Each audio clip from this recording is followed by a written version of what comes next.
The Westgate Las Vegas Superbook opened betting on the NBA season win totals on Sunday and pegged the Cavaliers at 30.5 wins. The Cavs won 50 games last season, but that was with LeBron. Now, without, the Cavs down 19.5 games. Chris, is Vegas being too hard on the 2018-2019 Cavs? No, I think that's about right.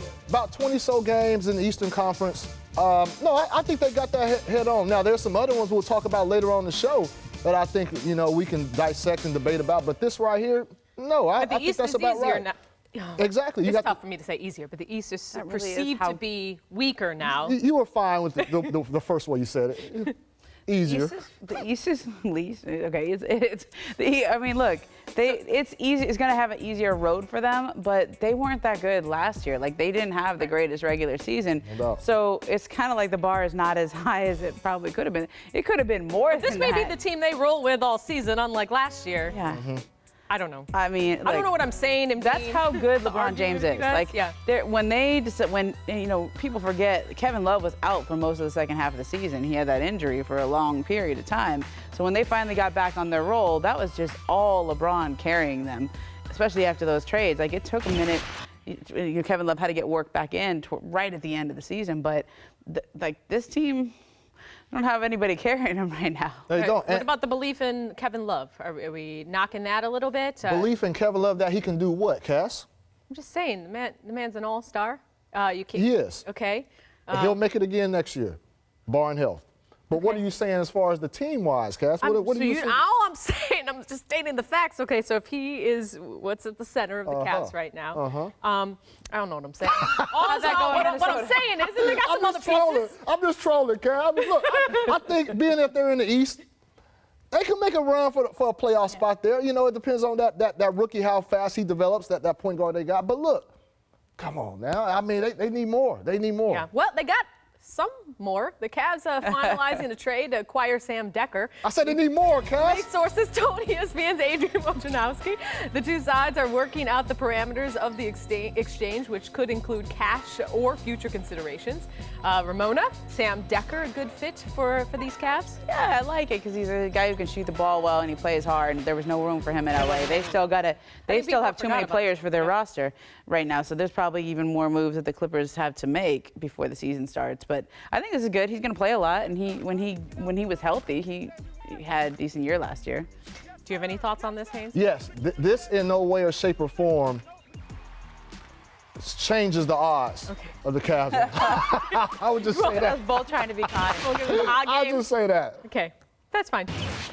According to the Westgate Las Vegas Superbook, the Lakers over-under win total is listed at 48.5. That's 13.5 more wins than they posted last season. So, is this win total too high or too low?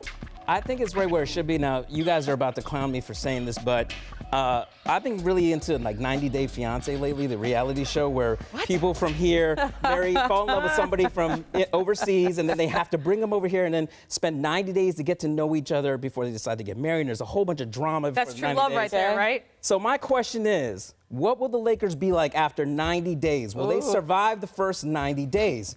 It's going to be a rough start for these Lakers. At Summer League, when I walked around, I had coaches and execs coming up to me saying, how is Luke Walton going to manage this? I talked to one Hall of Famer the other day who said, it's a circus. It's just a straight-up circus. You got LeBron, which is, look, he's difficult for coaches to handle, especially somebody like Luke, who's only in his third season.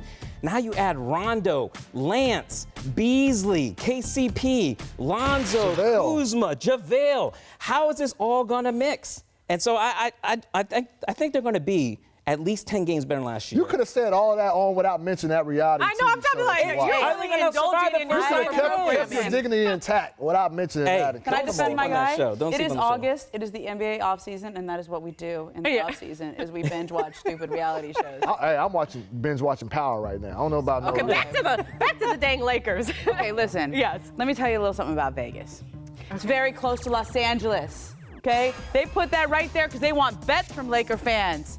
They want Laker fans driving out from LA To bet the over. to bet the over. Absolutely bet the over. To absolutely bet the over. That is how Vegas works with the Lakers. They put it right in that sweet spot. So you saying it's just about right? I think it's just about right, just because that's how good LeBron James is. But I'm gonna just qualify this. There's two big qualifications. One is Ohm's 90-day fiance thing, which is we all know the first few months of this are going to be strange as they figure out all how to play together and who can stay and who has to go and get kicked off the island. They're in the honeymoon I'm gonna bring in some Survivor reference too.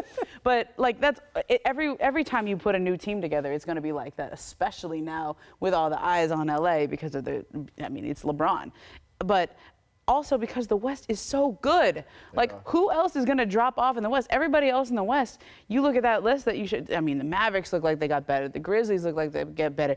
Even the Suns, who've been awful the last few years, who've been trying to lose the last few years, they got better. So where are those extra wins coming from? Is it all just beating up on the East? I put the over-under on 50 for the Lakers. I think that much of LeBron. I think he'll surprise some people.